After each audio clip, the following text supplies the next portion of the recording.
Predictable Revenue by Aaron Ross and Marilou Tyler. Picture this. You're the founder and CEO of your own company. You've just raised $5 million in venture capital. You've got 50 employees who believe in your vision, and you're riding high, feeling unstoppable. This is the dream you've been chasing. Then everything falls apart.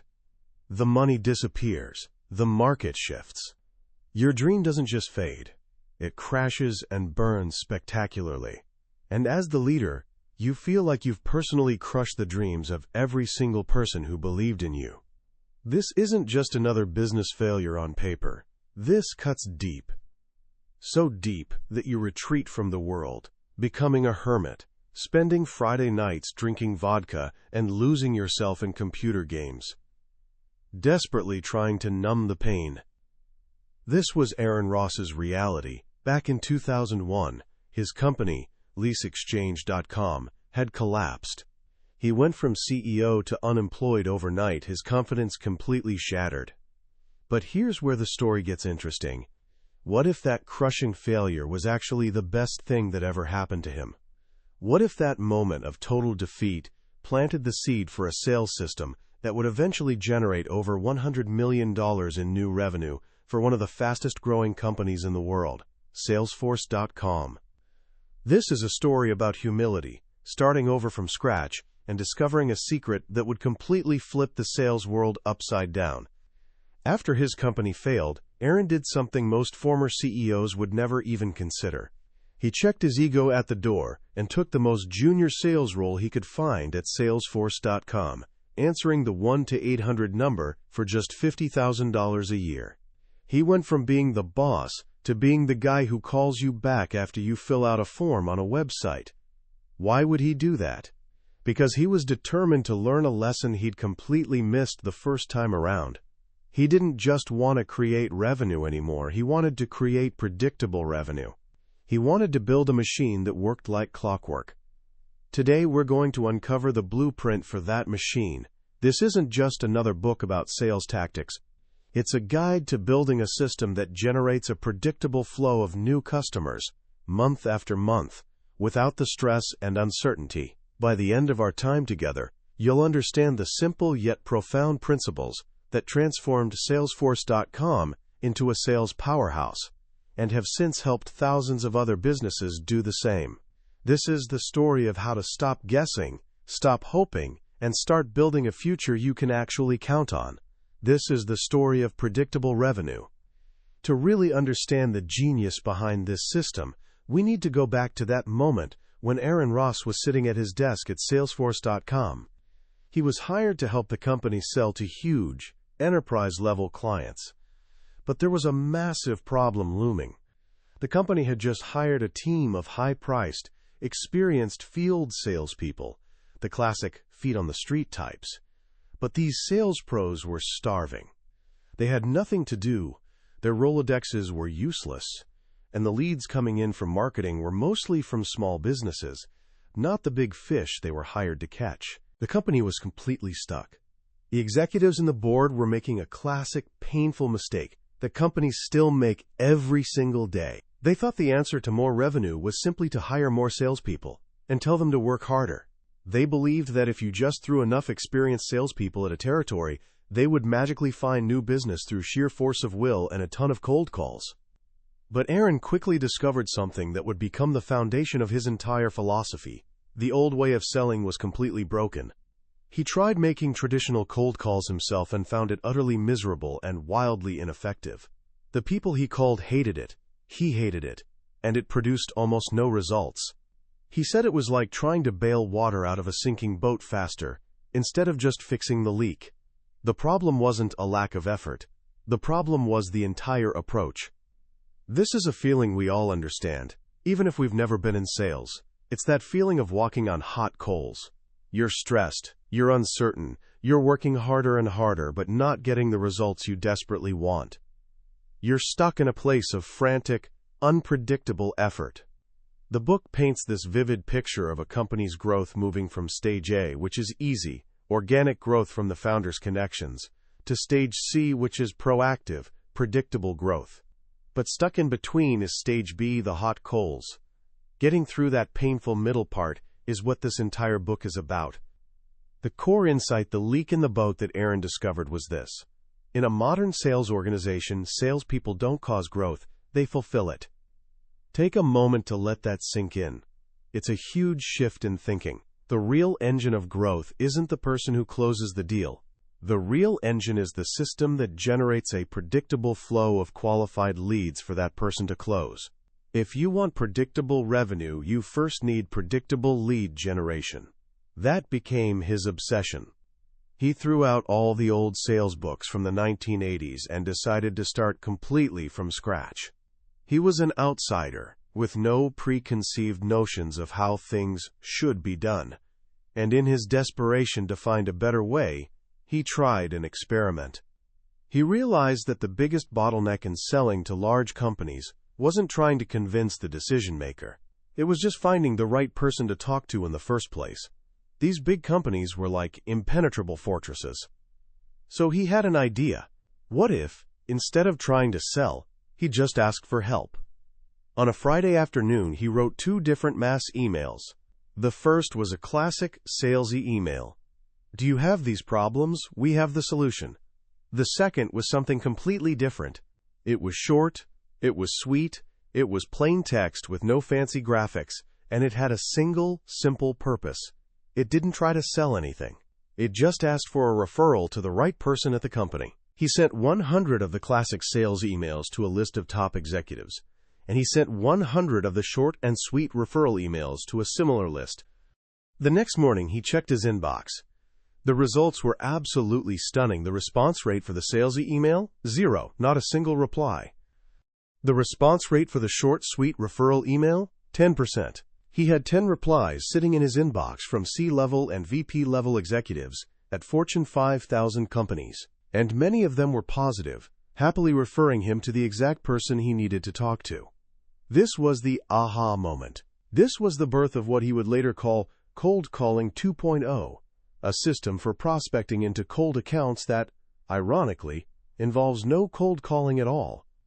A traditional cold call is calling someone who doesn't know you and isn't expecting your call.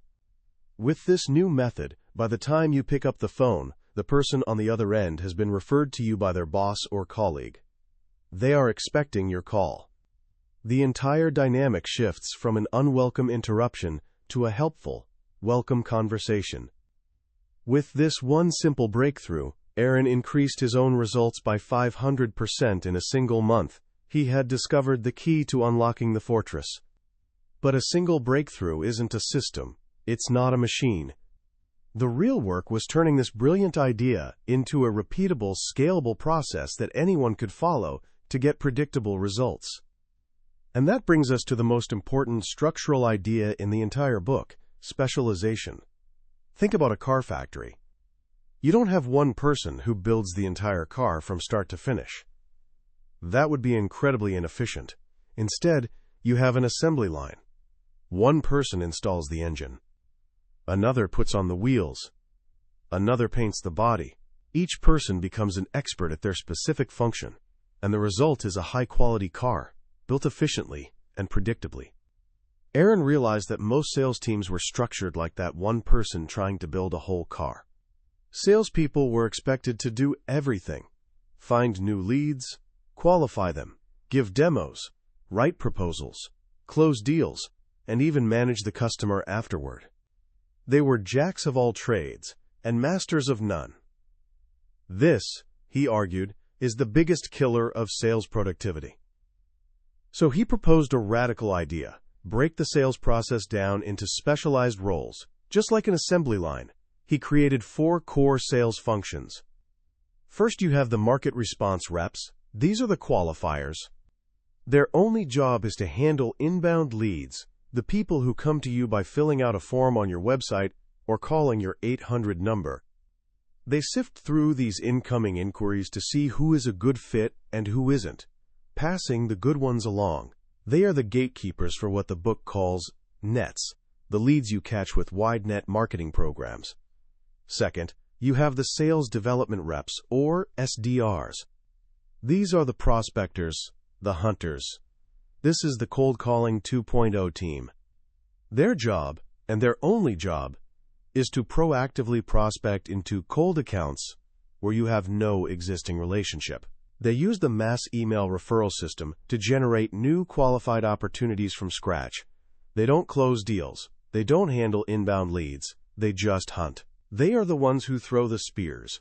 Third, you have the account executives. These are your traditional closers. They are the highly skilled, often highly paid salespeople whose only focus is on working the qualified opportunities that are handed to them by the first two teams. They don't have to waste their time prospecting or qualifying low-quality leads. They spend all their time on what they do best, building relationships and closing deals. And finally, you have the fourth role, account management or customer success. These are the farmers. After a deal is closed, their job is to make sure the customer is successful and happy. In a world of what the author calls frictionless karma, where a bad customer experience can spread online instantly, this role is more important than ever.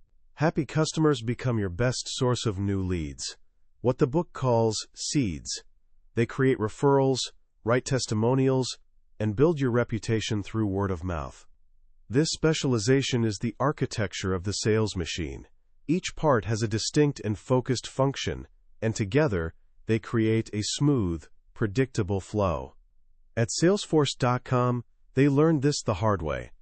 At one point, they tried combining the inbound and outbound roles into one team. Within a week, productivity dropped by 30%. They quickly switched it back, and the results returned. The lesson was crystal clear. Specialize, specialize, specialize.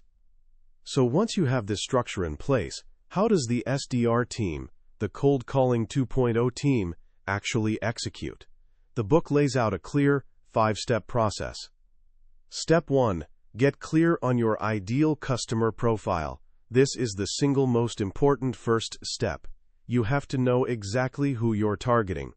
If you're selling to everyone, you're selling to no one. You need to define, with laser-like focus, the characteristics of your very best customers. What industry are they in? How big are they? What problems do they have that you are uniquely positioned to solve? This profile becomes your GPS. Without it, all your efforts are just guesswork. Step 2. Build your list. Once you know who you're looking for, you need to build a targeted list of those companies and the key contacts within them. The book suggests using services like Jigsaw or OneSource, but the key is quality over quantity. A small, highly targeted list of perfect fit prospects is infinitely more valuable than a massive list of random names. Step 3. Run outbound email campaigns. This is where the Cold Calling 2.0 magic happens. The SDRs send out those short, sweet referral emails in small, regular batches, maybe 50 to 100 a day. The goal isn't to get a massive number of responses at once. The goal is to get a steady, manageable flow of 5 to 10 responses each day. If you get too many, you'll start dropping the ball. The key is consistency, creating a predictable trickle of new conversations. Step 4. Sell the dream. When a prospect responds, either with a referral or with interest themselves, the next step isn't to launch into a product pitch.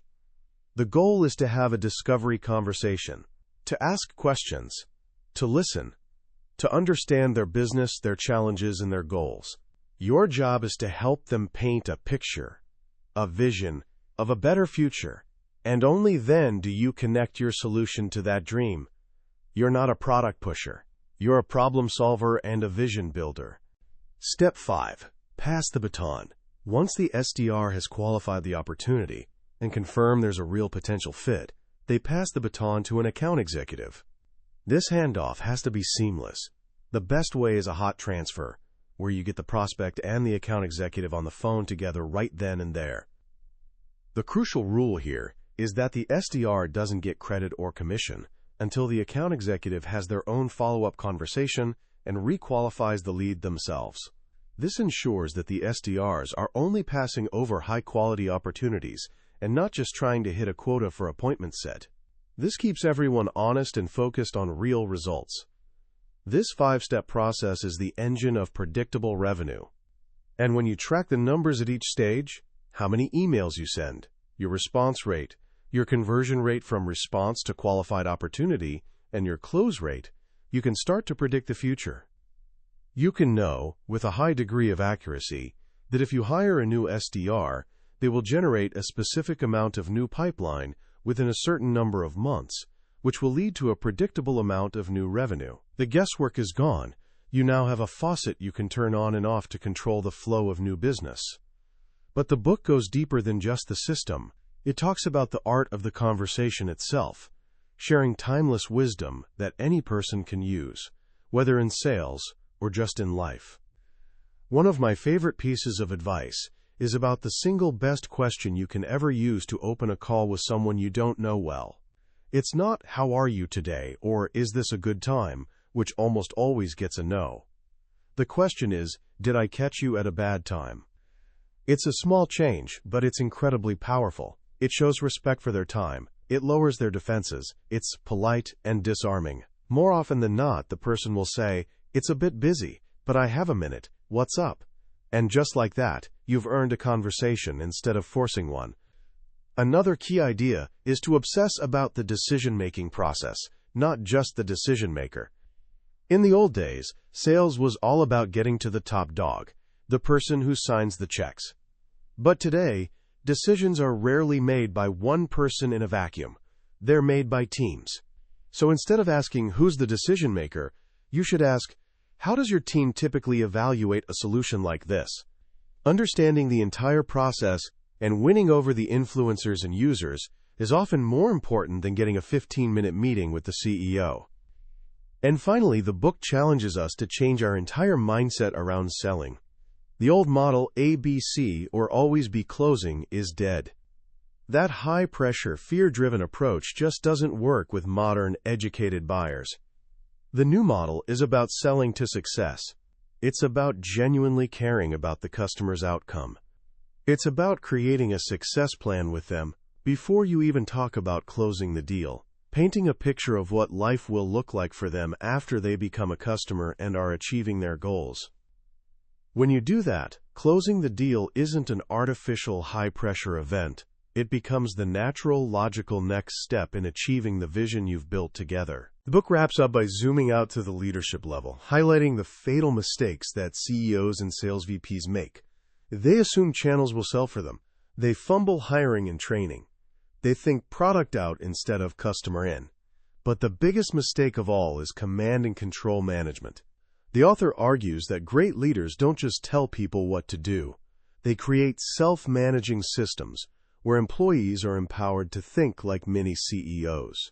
They use tools like Salesforce.com's V2MOM process, vision, values, methods, obstacles, and metrics to align the entire company around a shared purpose, giving people the freedom and responsibility to find the best way to get there.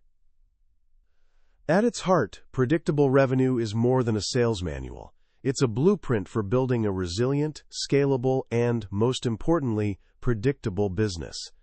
It's a story about how one person's painful failure led to a discovery that transformed an industry, and how the principles of that discovery can free you from the stressful, chaotic world of guesswork, and give you the peace of mind that comes from knowing, not just hoping, where your future growth will come from.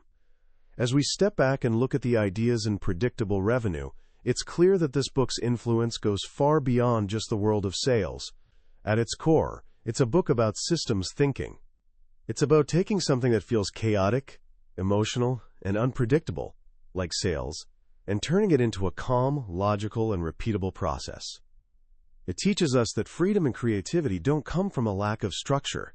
They come from having the right structure in place. When you have a predictable engine generating your results, it frees you up to focus on the bigger, more creative work of innovation and making your customers truly successful. The most powerful lesson for me, and one that applies to anyone, no matter your age or career path, is the principle of specialization. We live in a world that often encourages us to be generalists, to multitask, to wear a dozen hats at once. But this book is a powerful reminder that true mastery and efficiency come from focus. By breaking a complex process down into its core functions and allowing people to become experts in one specific area, you unlock a level of performance that is impossible to achieve when everyone is trying to do everything. Whether you're building a business, managing a school project, or even organizing your own life, asking what are the core functions here and how can I specialize my effort is an incredibly powerful question. The second profound takeaway is the shift in mindset from pushing to pulling. The old way of selling, and frankly the old way of trying to convince anyone of anything, was about pushing your agenda. The cold calling 2.0 method is the exact opposite. It's about respectfully asking for a connection, listening to understand, and co-creating a vision that pulls the other person forward. It's a philosophy built on empathy and respect, and it's a far more effective and enjoyable way to interact with the world. So how can you start applying these ideas right now, in a simple and practical way? Here are a few things to try. First, for the next week, just observe. Look at your own work, whether it's schoolwork, a part-time job, or a personal project. Where are you trying to do too many different things at once? Identify just one area where you're switching between different types of tasks, like research, writing, and editing. Try dedicating a specific block of time to do only one of those things. See how it changes your focus and your output. This is your first small experiment with specialization. Second, practice the art of the referral. Think of someone you'd like to connect with, maybe for career advice or an informational interview. Instead of emailing them directly, find someone you both know, or someone in their organization, and write a short, sweet email asking for an introduction. Don't sell yourself. Just politely explain why you'd like to connect, and ask if they'd be willing to make the connection. You'll be amazed at how this warm approach changes the dynamic. Finally, try the magic question. The next time you call a friend or family member unexpectedly, open the conversation with, "Hey, did I catch you at a bad time?" Watch how it immediately puts them at ease and shows that you respect their time. It's a small habit that can fundamentally change the quality of your daily interactions. That was a summary of Predictable Revenue by Aaron Ross and Marilou Tyler. We've explored the core ideas today, but I'll be honest with you, a summary can only take you so far. The real magic happens when you hold the book in your hands and let the details sink in. It's in the specific email templates, the sample dashboards, and the deep dive case studies that the system truly comes to life. This summary is designed to be your map, to show you the destination and the main roads to get there. If anything we've discussed today has sparked a curiosity in you, if you've felt that pull towards creating more predictability in your own life or work, then I encourage you to grab a copy. Reading it isn't just about learning. It's about building a machine that can power your ambitions for years to come. The link to the book is in the description. Also, if you found this journey valuable, please take a moment to click that subscribe button. Each week, we dive into another life-changing book from the billionaire's bookshelf, uncovering the ideas that shape our world. By subscribing, you're not just getting more summaries, you're joining a community dedicated to lifelong learning. Let's keep growing together.